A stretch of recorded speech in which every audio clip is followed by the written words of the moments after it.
Friends, welcome to Vijay தியாக்ஸ். இன்றைக்கி நம்ம Cambodia தான் பார்க்க போகிறோம். வாங்க ஃப்ளைட் ஏறலாம். ஃப்ளைட் ஏறும்போது ஜன்னல் ஓர சீட்டு போட்டிருக்கேன்.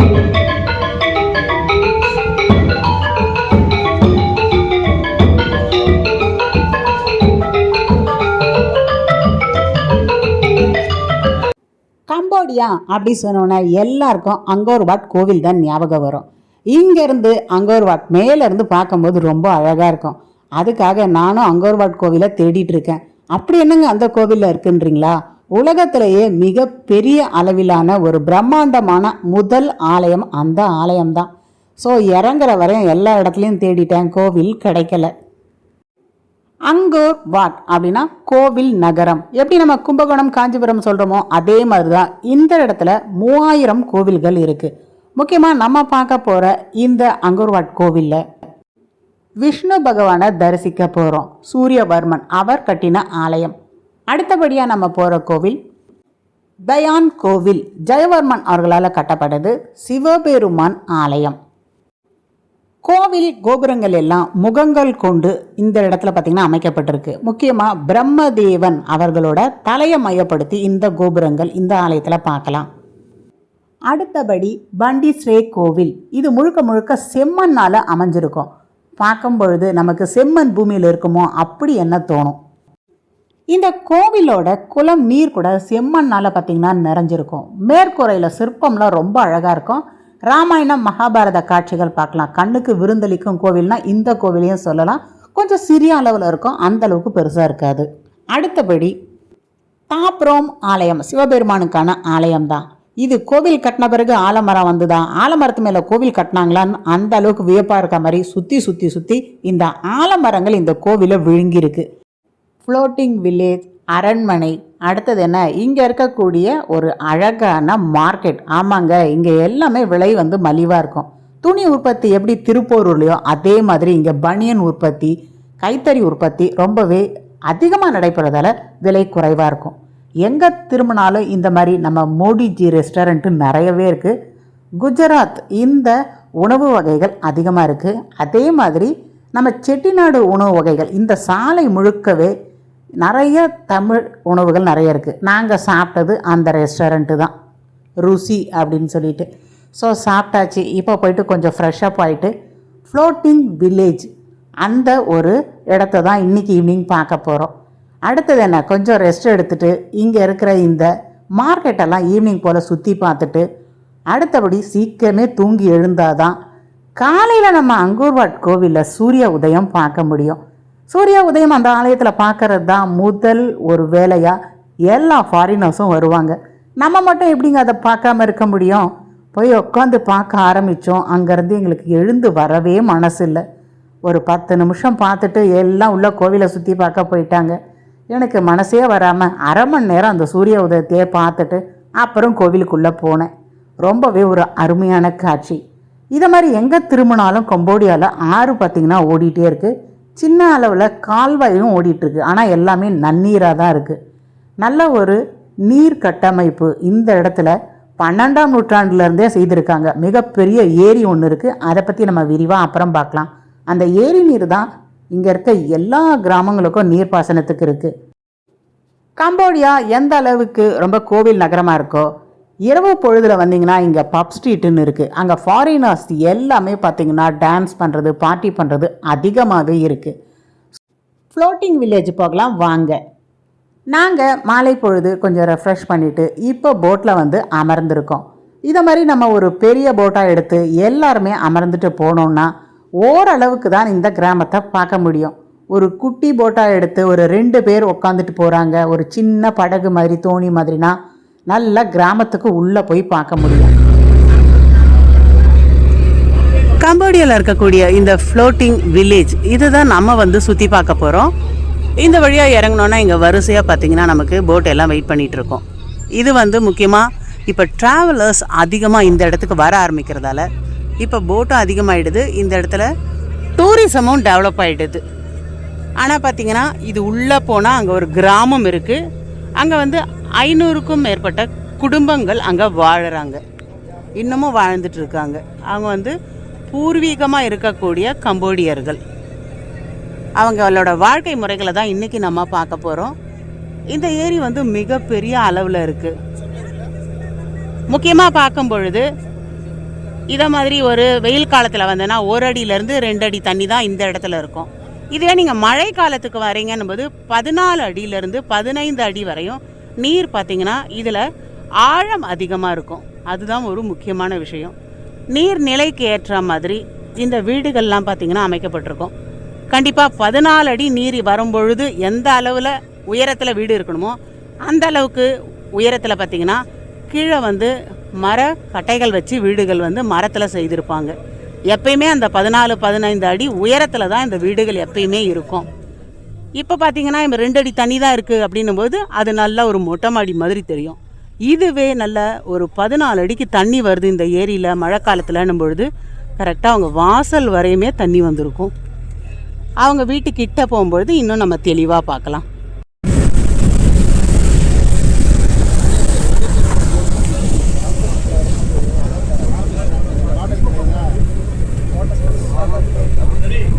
அப்போ அந்த இடத்துல ஆட்டோவில் கூட போகிறாங்க. ஏதோ அப்படியே மேலே ரோடும் இருக்குது போல இருக்கு. அப்போ இந்த பக்கம் தண்ணியிலேருந்து வழி இருக்குது, அந்த பக்கம் ஆட்டோவில் இருந்தால் வழி இருக்குது. தண்ணியில் மட்டும்தான் வழின்னு இல்லை.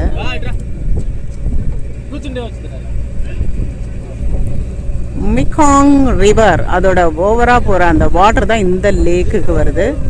முக்கியமாக திபேத் அங்கே இருக்கிற அந்த தண்ணி பர்மாவுக்கு வந்து அதுக்கப்புறம் பார்த்திங்கன்னா இந்த ஆறில் சேர்ந்து மிகாங் ரிவரில் சேர்ந்து அதுக்கப்புறமா இந்த லேக்குக்கு எக்ஸ்ட்ராடினரியாக வருது. அதில் தான் இந்த வீடுகள். ஐயோப்பா நாற்றை தாங்க முடியல. 14 அடி இருக்க தண்ணி 2 அடி தண்ணியாக மாறும்பொழுது எந்த அளவுக்கு சுருங்கி போகுது பாருங்கள். அதில் இருக்க உயிரினம்லாம் அந்த அளவுக்கு சுருங்கி போகுதுன்னா எந்த அளவுக்கு ஸ்மெல் வருமோ அதை இப்போ நாங்கள் ஃபீல் பண்ணிகிட்டு இருக்கோம். மேலே அங்கே ஒரு சாலையும் இருக்குது. அதன் வழியாக பார்த்திங்கன்னா ஆட்டோலாம் போயிட்டு தான் இருக்குது. இது மாதிரி வீட்டுக்கு ஒரு போட்டு சைக்கிள் மாதிரி வச்சுட்டு இருப்பாங்க. ஏன்னா ஒரு இடத்துலேருந்து ஒரு இடத்துக்கு போகிறதுக்கு இவங்களுக்கு இந்த பயணத்துக்கு பார்த்திங்கன்னா இந்த குட்டி குட்டி போட்டு வந்து அவசியமாக தேவைப்படுது. இதிலே இங்கே அவங்க மார்க்கெட் மாதிரியும் வச்சுருக்காங்க. காய்கறி விற்கிறது, ஐஸ் கட்டி எடுத்துகிட்டு போகிறாங்க, பெரிய ஐஸ் கட்டி. அதுக்கப்புறம் பார்த்திங்கன்னா ஜூஸ் எல்லாம் எடுத்துகிட்டு போகிறாங்க. இதுமாதிரி ஆற்றில் பயணம் செய்யக்கூடியவங்களுக்கு விற்கிறதுக்காக அவங்க ஜூஸ் பாட்டில் எடுத்துகிட்டு வராங்க. நல்லா பெரிய ஒரு ஐஸ் பால் எடுத்துகிட்டு வராங்க. அதுக்குள்ளே போட்டுட்டு சில் பண்ணிவிட்டு பார்த்திங்கன்னா விற்க ஆரம்பிப்பாங்க. பிளாஸ்டிக்கில் இந்த மாதிரி இரும்பில் பீப்பாய்கள் அதிகமாக இருக்குது. எதுக்குன்னு பார்த்திங்கன்னா இந்த வீடுகள் மிதக்கிறதுக்காக இந்த மாதிரி இருக்கக்கூடிய இரும்பு பீப்பாய்கள், அப்புறம் அந்த பிளாஸ்டிக் பீப்பாய்கள் இந்த பில்லர் மாதிரி இருக்க அடியில் எடுத்து நல்லா வச்சுட்டாங்கன்னும் பொழுது மிதக்க ஆரம்பிக்கும். ஸோ தண்ணி வந்து நமக்கு அதிகமாக வரும்பொழுது அப்படியே அந்த பீப்பாய்கள் மிதக்க ஆரம்பிச்சிடும். தண்ணி குறையும் போது அந்த பீப்பாய்கள் அடியில் போயிடும். அதுக்காக தான் அங்கே நிறைய பார்த்திங்கன்னா உங்களுக்கு இரும்பு பீப்பாய்கள், அடுத்தது பிளாஸ்டிக் பீப்பாய்கள் அங்கே பார்க்குறீங்க பாருங்கள். அந்த ட்ரம் எல்லாம் அதுக்காக தான் வச்சுருக்காங்க. இதை மாதிரி சைடில் கட்டிட்டாங்கன்னா அதுக்கு ஏற்ற மாதிரி அந்த வீடு பார்த்திங்கன்னா மிதக்க ஆரம்பிச்சிடும். சின்ன அளவிலான அந்த பீப்பாய்களும் அங்கே விற்றுட்ருக்காங்க. எப்படி நம்ம வீட்டுக்கு தேவையான சிமெண்ட்டு மண் மாதிரி இவங்களுக்கு முக்கியமாக அந்த பீப்பாய்கள் தான் தேவைப்படும். அங்கேயும் வச்சுருக்காங்க பாருங்கள். இந்த பீப்பாய்கள் தான் இந்த வீடுகள் மிதப்பதற்கான காரணமே. அதுக்குள்ளே இருக்க அந்த காற்று பார்த்திங்கன்னா இந்த வீடை அப்படியே மிதக்க வைக்கும். பர்மனெண்ட்டாக கட்டிட்டாங்கன்னும் பொழுது ஒரு 15 அடிக்கு கட்டணும். அவ்வளோ ஹைட்டு வேணும்னா இது மாதிரி மூங்கில்கள்லாம் விற்கிறாங்க. அந்த மாதிரி 15 அடி மூங்கிலில் கட்டிட்டு மேலே கட்டுவாங்க. இதை மாதிரி கீழே இருக்குன்னா இவங்களுக்கெல்லாம் இப்போ ட்ரம்மு வச்சுருக்காங்கன்னு அர்த்தம். அந்த இரும்பு ட்ரம்மு இப்போ கீழே இருக்குது. 14 அடி தண்ணி வரும்பொழுது இது அப்படியே 14 அடிக்கு மேலே ஏறிடும். இவங்க அந்த கொம்பு ஹைட்டு 14 அடி வச்சு கட்டணும்னு அவசியமே கிடையாது. ஜஸ்ட் அந்த பீப்பாய் வச்சாவே போதும். தண்ணிக்கு ஏற்ற மாதிரி அந்த அளவு பார்த்திங்கன்னா மாறி மாறி வரும். இந்த இடத்துல பீப்பாயை கட்டியிருக்காங்க. அதுக்குள்ளே காற்று இருக்குது. இப்போ பார்த்திங்கன்னா ஒரு 2 அடியில் மிதக்குது. இதை சைடில் பார்க்குறீங்க பாருங்கள் இந்த 2 ட்ரம்மும். இதுவே நமக்கு இப்போ 15 அடி தண்ணி வரும்போது அப்படியே மேலே மிதக்க ஆரம்பிக்கும். இவர் முட்டிக்கால் அளவுக்கு தான் இந்த இடத்துல பார்த்திங்கன்னா இப்போ தண்ணியே இருக்குது. ஆழம் இந்த அளவுக்கு தான் இருக்குது. குழந்தைங்களெல்லாம் பார்த்திங்கன்னா நல்லா இந்த வெயிலுக்கு அழகாக வந்து குளிச்சுட்டு போகிறாங்க. ஓரளவுக்கு இங்கெல்லாம் ஒரு கரை பகுதி மாதிரி தான் இருக்குது. அதனால் எல்லாம் இங்கே டுக்ரூக்கில் வந்து இறங்கிட்டு அப்படியே மிகாங் ரிவரில் கொஞ்சம் நேரம் ட்ராவல் பண்ணிவிட்டு இந்த டுக்ரூக்கில் ஏறி போயிடுவாங்க. நார்மலாக ட்ராவல் பண்ணி வரவங்க டூர் கைட் மூலமாக வராதவங்க இதை மாதிரியும் வந்துட்டு போய்க்கலாம். அதுக்கு தான் அங்கே டுக் வெயிட் பண்ணிகிட்ருக்கு. கம்போடியாவில் இருக்கக்கூடிய சியாம் ரீப் இங்கே வந்தோன்னா நம்ம 4 மிதக்கும் தீவுகள் பார்ப்போம். இப்போ நம்ம ஒரு தீவில் மட்டும்தான் இப்போ ட்ராவல் பண்ணுறோம். ஆனால் ஒரு தீவு ட்ராவல் பண்ணுறதுக்கு அனுமதி இல்லை, அங்கே மக்கள் மட்டும்தான் வாழ்ந்துட்டு இருக்காங்க.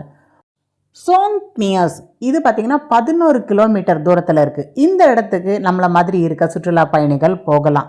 அடுத்தபடியான கிராமம் கம்போங் புலக். இது பார்த்திங்கன்னா சதுப்பு நிலமாக இருக்கும், அந்த அளவுக்கு நீர் இருக்காது. இந்த கிராமத்தையும் மக்கள் தான் அதிகப்படியாக வாழ்ந்துட்டு இருக்காங்க. கம்போங் கிளியாங் இந்த கிராமத்தில் 6000க்கும் மேற்பட்ட குடியிருப்புகள் இருக்குது. இந்த இடத்துல நம்ம ஸ்கூல்லேருந்து சர்ச்சிலேருந்து ஹாஸ்பிட்டல்லேருந்து எல்லாமே பார்க்கலாம். ஸோ இந்த இடத்துல நமக்கு 4 வகையான கிராமங்கள் பார்க்குறோம். ஸோ நீங்கள் எதை செலக்ட் பண்ணி போகிறீங்க அதை பொறுத்து உங்களோட பயணம் அமையும். நாங்கள் போகிற இடத்துல பார்த்தீங்கன்னா முதலை பண்ணை, அடுத்தது ஒரு சரக்கு பாட்டிலில் பாம்பை போட்டு வச்சுருக்காங்களாம். அதை பார்க்க தான் நாங்கள் ஆவலாக போயிட்டுருக்கோம். இது சுற்றுலா பயணிகளுக்கானதுன்னும் போது அதற்கான பொருட்கள் மட்டும்தான் இருக்கும். இந்த முதலையை பாடம் பண்ணி குட்டி குட்டி பொம்மையாக வைக்கிறது, சரக்கு பாட்டிலுக்குள்ளே பாம்பு வைக்கிறது, அடுத்தது முதலை ஊறுகாய். சரி வாங்க இறங்கி போயிட்டு அது என்னதான் முதல்ல ஊறுகாய் பாம்பு சரக்கு பாட்டில்ன்றதை பார்க்கலாம். இந்த 3 கிராமம் இல்லாமல் மெக்ரே அப்படின்னு ஒரு கிராமம் இருக்குது. அங்கே நிறைய பறவைகள் இருக்கும். பறவை விரும்பக்கூடியவங்க அந்த கிராமத்துக்கு போகலாம். ஸோ கம்போடியானவனு உங்களுக்கு ஒரு கிராமம் தான் இருக்குதுன்னு நினைக்காதீங்க, 4 கிராமம் இருக்குது.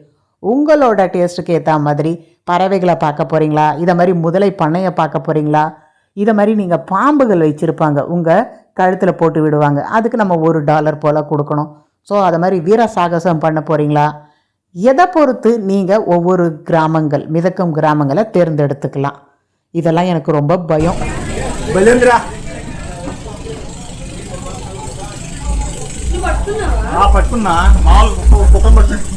கொக்கனை பட்டு எப்படி தீனி பட்டக்கூடாதா?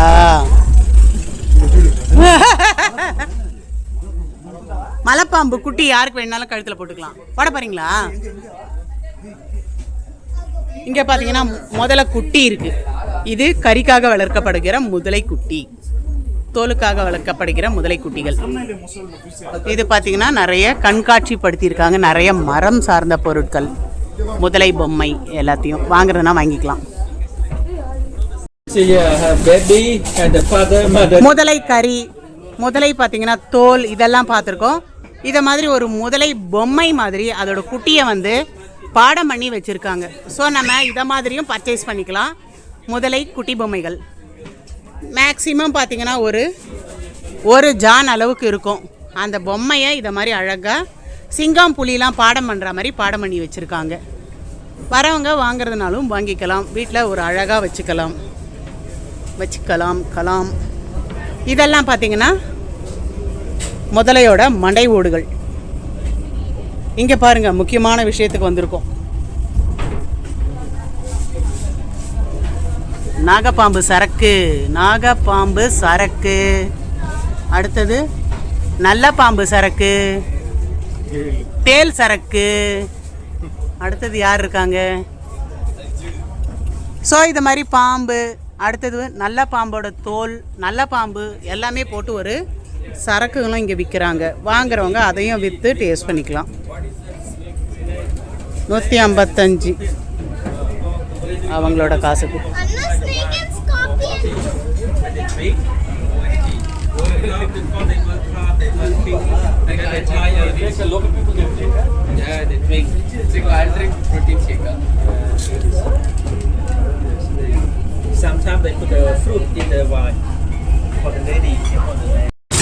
முதலை சம்பந்தமான எல்லா பொருட்களும் இங்கே பார்க்குறோம். முதலை முட்டை, முதலை கறி, முதலை பார்த்தீங்கன்னா மசாலா போட்டு நல்லா ஒரு ரோஸ்ட் பண்ணி வச்சுருக்காங்க.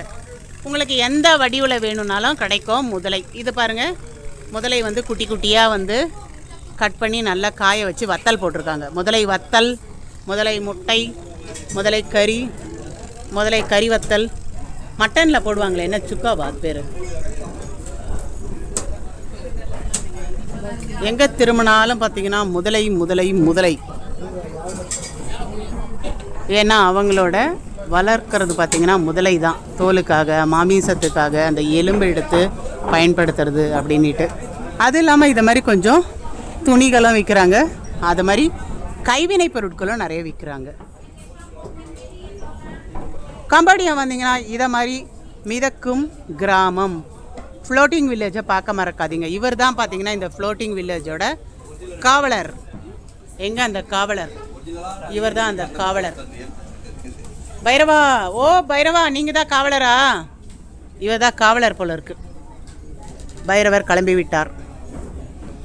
ஸோ இதை மாதிரி நம்ம ட்ரெஸ்ஸஸும் பார்த்திங்கன்னா இங்கே பர்ச்சேஸ் பண்ணிக்கலாம். ஓகே, இதோட பார்த்திங்கன்னா இங்கே இருக்க ஷாப்பில் இருக்க பொருட்கள் எல்லாம் முடிஞ்சிருச்சு. முக்கியமாக இங்கே நிறைய புத்தர் பொம்மைகள் வந்து வகை வகையாக வச்சுருக்காங்க. 35 அவங்க காசுக்கு என்னன்னு தெரியலையே. How much this one?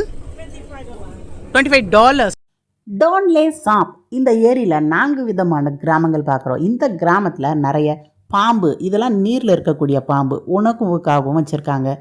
முதலைகள் நிறைய வளர்க்குறாங்க, அதுவும் உணவுக்காக.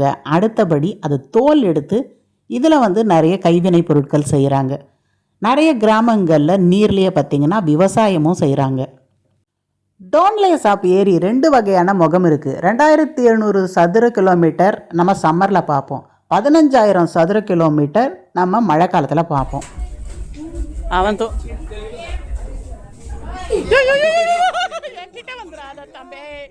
தம்பி தூரமாக டிஸ்டன்ஸ் மெயின்டைன் பண்ணிக்கோ. 15,000 சதுர கிலோமீட்டர் இவ்வளோ பெரிய ஏரி இருக்கும்போது இதிலேயே நம்ம வாழ்ந்தா என்னன்னுட்டு நிறைய மக்கள் இதில் வாழ துவங்குறாங்க. நல்ல உயரமான ஒரு கொம்புகளை வச்சு அது மேலே வீடுகளை கட்டி வாழறாங்க. இங்கே கம்போடியர்கள் மட்டும் இல்லைங்க, வியட்நாம் மக்களும் இந்த மர வீடுகளில் நிறைய பேர் வசிக்கிறாங்க. இப்போ தான் லேட்டஸ்ட்டாக இந்த ட்ரம்மு வச்சு இந்த நீர் ஏற இறங்க அதுக்கேற்ற மாதிரி மிதக்கிறதுலாம் நவீன யுகத்தில் இப்போ கண்டுபிடிச்சிருக்காங்க. பழமையான காலத்திலேருந்து ஹைட்டான கொம்பு வச்சு அது மேலே வீடு கட்டுற மாதிரி தான் வச்சுருக்காங்க. ஸோ அங்கே பார்க்குறது எல்லாமே பார்த்திங்கன்னா ரொம்ப தூரத்தில் இருக்க நம்ம ஏற்கனவே சொன்ன அந்த 4 கிராமங்கள் தான். இங்கே நிறைய நமக்கு கோவில்களும் பார்க்குறோம், சர்ச்சும் பார்க்குறோம். இங்கே பார்க்குறது ஒரு நர்சரி பள்ளி. ஸோ எல்லாம் ஸ்கூலுக்கு போனால் சைக்கிளில் போவாங்க, ஆனால் இந்த ஸ்கூலுக்கு போகணுன்னா எல்லாம் குட்டி குட்டி போட்டில் போவாங்க. சுற்றுலாத்துறையை தான் இந்த ஏரி அதிகப்படி நம்பியிருக்கு. நிறைய ஃபாரினர்ஸ் பார்த்திங்கன்னா இதை மாதிரி எல்லா வசதி கொண்ட ஒரு படகு மாதிரி எடுத்துக்கிட்டு நாள் முழுக்கவே சுற்றி பார்க்குறாங்க. இவங்களுக்கு வகை வகையாக உணவுகள் எல்லாமே கொடுக்குறாங்க. சில இடங்களில் சின்ன சின்னதாக ஹோட்டல், ஹோம் ஸ்டே மாதிரி இந்த ஏரியிலேயே செயல்படுது. ஸோ சுற்றுலாத்துறையை தான் அதிகப்படியாக இந்த ஏரி நம்பியிருக்கு. மீன் ஆதாரம் அப்படின்னு பார்க்கும் பொழுது 1919 அப்போல்லாம் 4,13,000 மெட்ரிக் டன்னில் நமக்கு இந்த இடத்துல மீன் கிடச்சிருக்கு. இப்போ அதிகப்படியாக மாசுபட்டிருக்கு. நிறைய சுற்றுலா பயணிகள் வராங்க, அங்கங்கே பாட்டில் போடுறது, கவரை போடுறது. இதனால் இந்த சுற்றுச்சூழல் பாதிக்கப்படுது, மீன் வளமும் பாதிக்கப்படுது. இங்கே இருக்க மக்களோட கருத்தும் அதுதான். என்னதான் இருந்தாலும் சுற்றுலாத்துறையால் ஒரு 25% வருமானம் வந்தாலும் அது பார்த்திங்கன்னா இவங்களோட அந்த மீன் வளம் பெருகக்கூடியதை பாதிக்குது. அதனால் நம்ம ஏற்கனவே பார்த்த அந்த மெட்ரிக் டன் அளவு இப்போ கொஞ்சம் கொஞ்சமாக குறைஞ்சிட்டு வருதான். சுற்றுலாத்துறையால் அதிகப்படியான வருமானம் கிடைக்குது அப்படின்னு நம்ம நினச்சாலும் இந்த வறண்டு காலத்தில் இந்த தண்ணிலாம் பார்த்திங்கன்னா சிவப்பு நிறமாக மாறிடுது, துர்நாற்றம் அதிகமாக வீசுது. இதன் காரணமாக இவங்களுக்கு உடல் நல குறைவு ஏற்படுது. முக்கியமாக இந்த நெகிழி கழிவு இது அதிகப்படியாக இந்த ஓரங்களில் பார்த்திங்கன்னா சேமிக்கப்படுது. இதுமே இவங்களோட ஆரோக்கியத்தை அதிகமாக பாதிக்குன்னு இப்போ இங்கே இருக்க மக்கள் தெரிவிக்கிறாங்க. மிதக்கும் கிராமங்களில் இருக்க மக்களோட மிகப்பெரிய பிரச்சனை பார்த்திங்கன்னா அசாதாரணமான மழை. நிறைய மழை வந்துட்டாலும் இந்த ஏரியில் பிரச்சனை அதிகமாகுது. அதிகப்படியான வெப்பநிலை பார்த்திங்கன்னா இந்த மீன் இனப்பெருக்கத்தையும் தடுக்குது. இன்னும் ஒரு பெரிய பிரச்சனை, மெக்காங் ஆற்றில் பார்த்திங்கன்னா ஒரு அணை கட்டுறாங்க. அது இந்த ஏரிக்கான நீரோட்டத்தை மாற்றுது. அதுவும் இந்த மக்களுக்கான மிகப்பெரிய தொல்லையாக அமைஞ்சிட்ருக்கு. ஸோ இந்த நீர் மட்டம் மாறுது பாருங்கள், இது இங்கே இருக்க மக்களோட இந்த வாழ்வாதாரத்தை பாதிக்குது. நிறைய பேர் இந்த கிராமத்தை விட்டுட்டு அவங்க அடுத்த இடங்களுக்கு இடம்பெயர்ந்து செல்கிறதுக்கு ஒரு காரணமாக அமையுது. இப்போ இங்கே இருக்க மக்கள் தொகையும் பார்த்திங்கன்னா கம்மியாக தான் இருக்குது. அதுவும் முக்கியமாக நம்மளை மாதிரி வரக்கூடிய இந்த சுற்றுலா பயணிகளுக்காக இது மாதிரி குட்டி குட்டியாக ஒரு கடைகள் மாதிரி வச்சு இதை வச்சு வியாபாரம் பண்ணிகிட்டு இருக்காங்க. இன்னும் கொஞ்சம் காலம் போச்சுன்னா நம்ம மாசுபடுத்திகிட்டே இருந்தோம்னா இந்த மிதக்கும் கிராமங்கள் இருக்குமா இருக்காதான்னு தெரியல. எங்கே போனாலும் அங்கே இருக்க சூழ்நிலையை நம்ம மாற்றாமல் அப்படியே வந்தோன்னா அழகாக பார்த்திங்கன்னா அந்த இடம் அப்படியே இருக்கும். போயிட்டு வந்துட்டு குடித்த பாட்டிலை தூக்கி போட்டுட்டு சாப்பிட்ட ஸ்நாக்ஸ் கவரை போட்டிங்கன்னா இந்த ஏரி என்னத்துக்கு ஆகிறது? இதுதான் இங்கே இருக்க மக்களோட புலம்பலாக இருக்குது. இதை நம்ம கண்டிப்பாக மதிக்கணும்.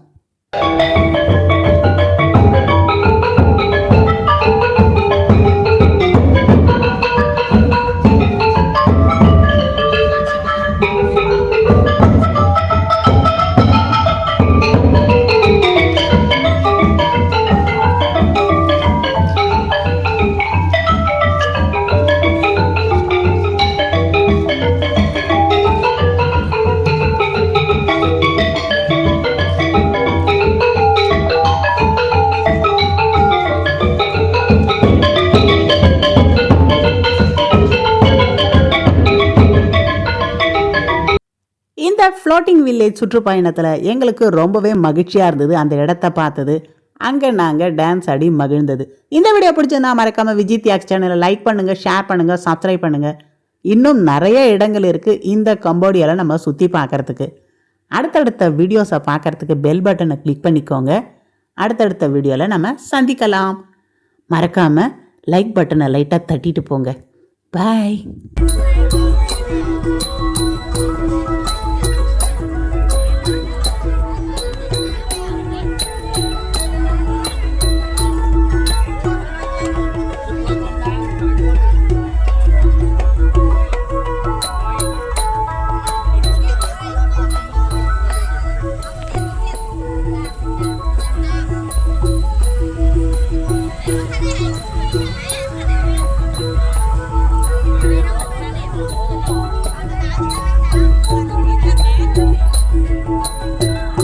Thank you.